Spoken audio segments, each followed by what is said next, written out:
Bismillahirrahmanirrahim. Assalamualaikum warahmatullahi wabarakatuh.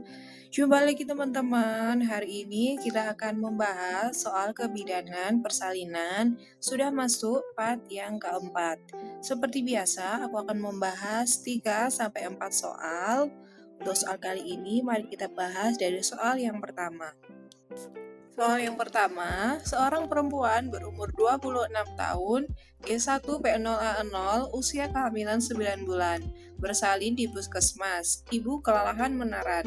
Hasil pemeriksaannya, tekanan darah 110/70 mmHg, TFU 38 cm, sudah dipimpin meneran sejak 1 jam yang lalu. Setelah kepala janin lahir, tidak terjadi putar paksi luar. Apakah diagnosa kasus di atas? Yang A. Partus lama, B. Partus macet, C. Partus serotinus, atau D. Partus precipitatus. Ini kasusnya ibunya sudah dipimpin meneran sejak 1 jam yang lalu dan juga setelah kepala janin lahir tidak terjadi putar paksi luar. Menurut kalian apa? Bisa kalian pause dulu ya. Jawabannya yang B, partus macet. Setelah ini ada pembahasan tentang partus macet ya teman-teman. Kita bahas, ini partus macet. Partus macet adalah ketika kontraksi uterus kuat namun kepala tidak dapat turun karena ada sesuatu yang menghambat turunnya kepala. Dijumpai tanda obstruksi seperti ada kaput dan juga molase, ada edema serviks dan juga ada kawat janin. Nah ini kayak soal yang tadi, sudah dipimpin meneran selama 1 jam dan kepala bayi sudah lahir tapi tidak bisa terjadi putar paksi luar, ini ikutnya masuk ke partus macet. Ada juga partus lama. Nah, partus lama ini adalah persalinan yang lebih dari 24 jam. Dimulai dari adanya kontraksi uterus yang teratur dan menyebabkan perubahan serviks. Biasanya ditandai dengan fase laten yang memanjang yaitu lebih dari 8 jam dan juga fase aktif yang memanjang yaitu lebih dari 12 jam. Kayak yang sudah kita bahas di video yang kemarin teman-teman, kalau normalnya fase aktif itu terjadi dari beberapa fase, akselerasi, dilatasi maksimal, dan juga deselerasi, yaitu dari pembukaan 3 sampai ke 4 itu kurang lebih 2 jam, sedangkan dari pembukaan 4 ke 9 2 jam, dan dari pembukaan 9 ke 10 itu 2 jam. Jadi totalnya kalau fase aktif paling tidak 6 jam. Sedangkan kalau di kejadian partus lama ini adalah lebih dari 12 jam. Ada juga partus serotinus. Nah, partus serotinus ini adalah persalinan yang terjadi setelah umur kehamilan lebih dari 42 minggu. Nah, biasanya dikhawatirkan ini fungsi dari pasien sudah menurun. Ada partus precipitatus. Ini adalah persalinan yang terjadi secara cepat dan selesai dalam waktu 4 jam. Jadi ini selesainya lebih cepat dari partus yang normal ya teman-teman, dari pembukaan awal sampai pembukaan lengkap itu kurang lebih 4 jam. Ada juga partus tak maju, ini adalah persalinan dengan his yang kuat tapi pembukaan tidak bertambah dan tidak ada penurunan kepala. Oke, kita ulang lagi. Partus lama ini adalah persalinan yang lebih dari 24 jam, ditandai fase latennya memanjang yaitu lebih dari 8 jam dan juga fase aktifnya memanjang lebih dari 12 jam. Sedangkan partus macet ini adalah ketika kontraksi uterus kuat tapi kepala tidak bisa turun karena ada sesuatu yang menghambat turunnya kepala. Biasanya ditandai ada tanda obstruksi seperti ada kaput, ada molase, ada edema serviks dan juga ada kawat janin.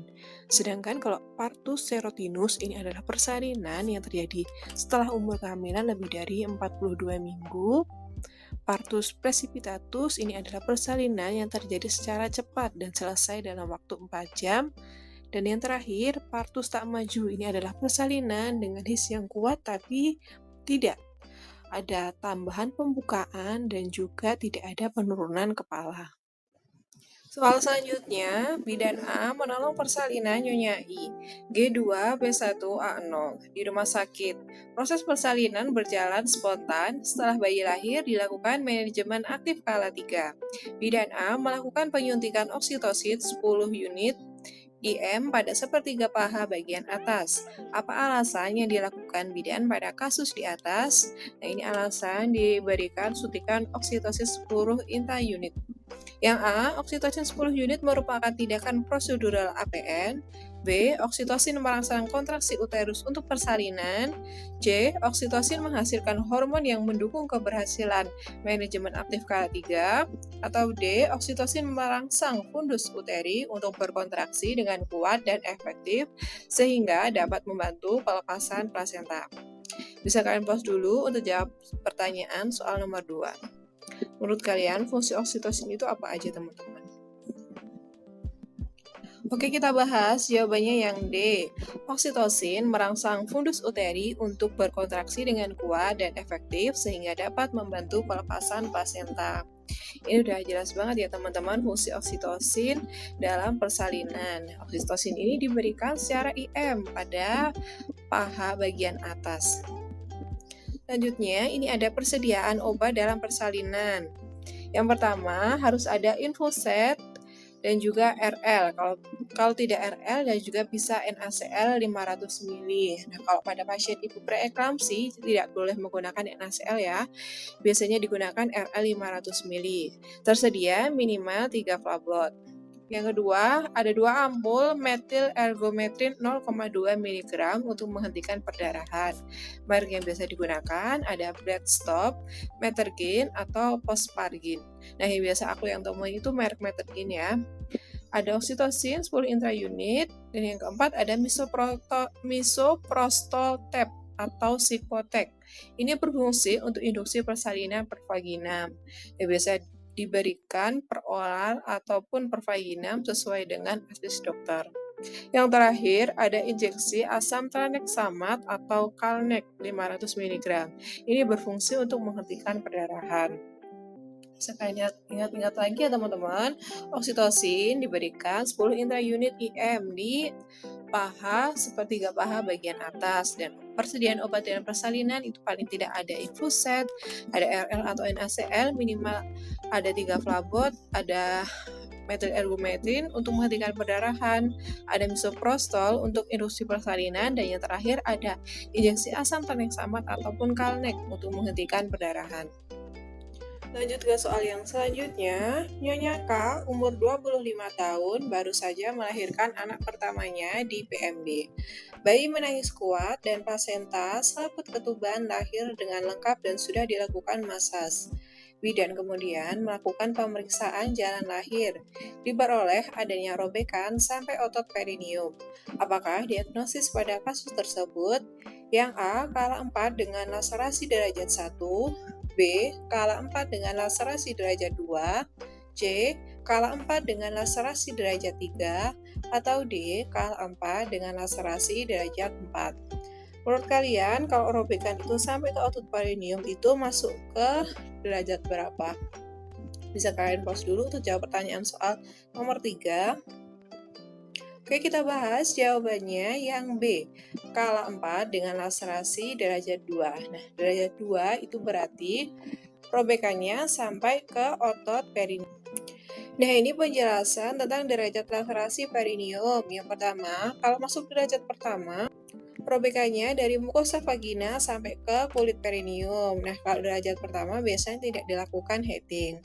Derajat 2, ini dari mukosa vagina sampai otot perineum. Nah, ini dilakukan heading. Ini soal yang tadi ya. Masuk ke derajat ketiga, ini robekannya dari mukosa vagina sampai otot sphincter ani eksternal, dan derajat 4, mukosa vagina sampai dinding depan rektum.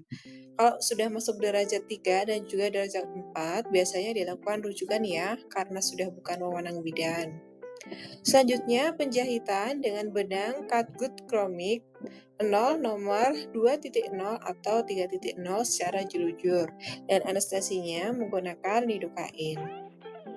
Kita ulang lagi teman-teman, derajat 1 itu dari mukosa vagina sampai kulit perineum tidak dilakukan heading, derajat 2 sampai ke otot perineum, derajat 3 sampai ke otot sphincter ani eksternal, dan derajat 4 sampai ke dinding depan rektum. Derajat 3 sampai 4 ini dilakukan rujukan, dan derajat 2 bisa dilakukan heading.